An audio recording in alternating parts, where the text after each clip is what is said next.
there's a lot of well-being, Yes. and then there's angst and anguish, and Right, right, right. that So it makes sense, you know. We can expect, it makes sense that as our old identification with personhood, with the boundaries, with the characteristics. I'm Jacob, I'm this many years old, I have, these situations. I'm a person, therefore I have a personal life, which is always by nature imperfect, and I've got whatever these professional challenges and family challenges, health challenges, whatever, we all have them. Um, but then the more our identification with that personhood loosens up, and the more we're just this non-identity, we're this boundlessness, which has none of those challenges because it has no nothing, it has no characteristics. But no, when we say no nothing, people can think, oh well, that sounds very negative, very lacking. But if it has nothing, that includes, it has no lack, no sense of lack. um, and any adjective or any other part of speech we ascribe to it is going to be a little bit misleading. But if we have to use a word for it, we can say completeness. That's one word we can use. A sense of, nothing is lacking here, nothing is extraneous here. Just, I think you said something about feeling deep contentment, just for no particular reason. In other words, not correlated with anything that's happening here in the world of the person. Just just being. No matter what we're doing or what's happening, we're enjoying just being, because yeah, that's what we are. We're just being. Now, but then, just just as I was sitting here nodding and going, "Oh, okay, A plus progress for this one," you said, and then sometime, and then feeling deeper angst as well. Tell me a little more about that. well, what I was going to say first was when you were talking about just being in the wellness. An hour ago, I was sitting with a parent who was really in anguish about her son. I do counseling and Mm-hmm. mentoring, really. And I'm noticing I just was in for the last few hours of my workday in this incredible pain. It was I'm sorry. just, Say that again because your I was sound saying cut for out. the last 2 hours, 2 or 3 hours of my workday, I just felt this wonderful well-being. Yeah. And even though we were talking about something really painful, and I know her son very well, Yeah.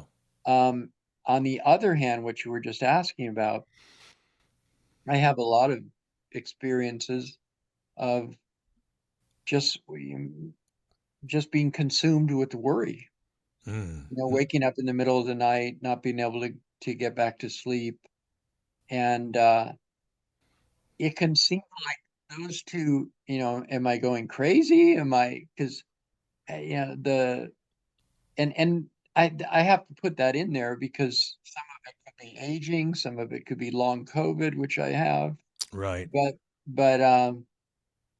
the two states are very wide apart. They're Right. they're very different. They're contrast, I should say. Right. Right. Right. And it sounds like you're reporting, is it a kind of worry, middle of the night worrying that you were not having before. Is that correct? Not nearly to this extent. Uh Yeah, huh. Uh huh. Yeah. yeah. I think I'm prone towards that a little bit, but it even within that, I might wake up at 3 consumed with worry, and 5 I'm sitting right and I'm typing and I'm like very happy. I Right. could be going a little crazy here. I don't know. Yeah. Yeah. Yeah. I think you're fine. Um, Thank you, doctor. yes. Yes. Speaking as a doctor, I'm going to say, and from however many hundred miles away, I'm going to say you're fine. Um, Yeah, it can be aging stuff, can be COVID stuff, can be situational stuff. It is possible that as we get deeper into the results of the meditation, sometimes we're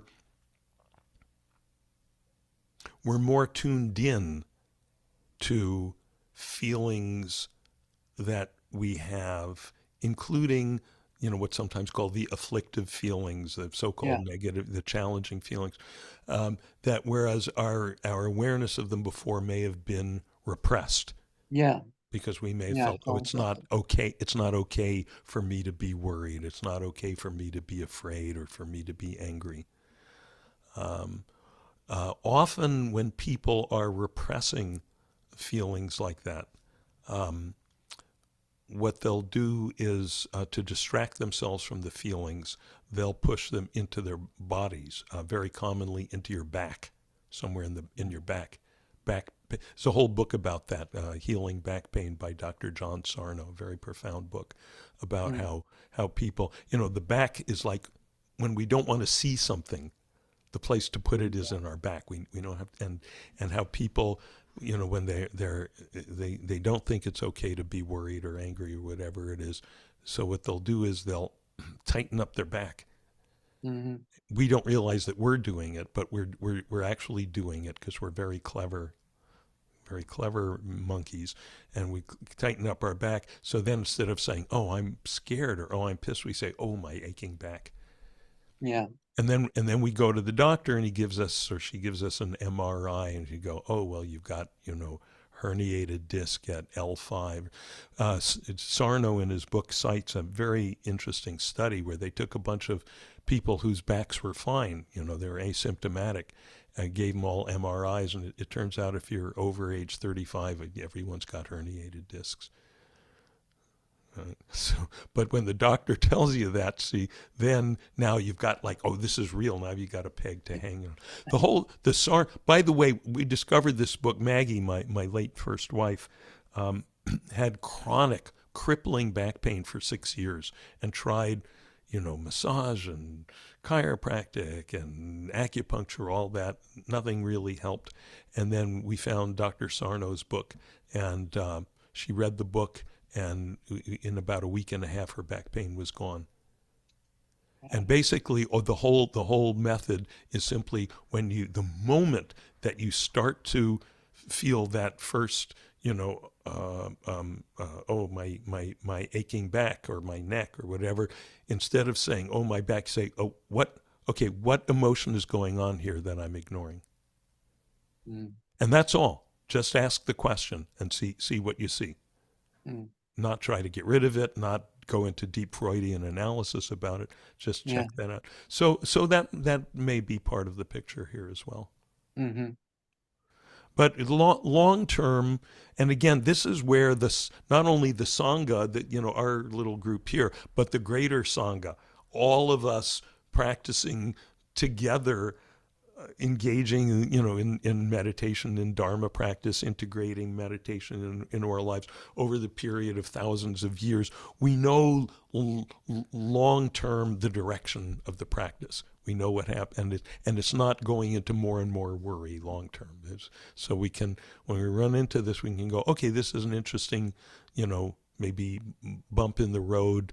We don't dismiss it. We'll take a look at it, see what it is, but don't worry about the worry. Don't worry that oh, this is meditation's just going to plunge me into endless worry. It doesn't work that way.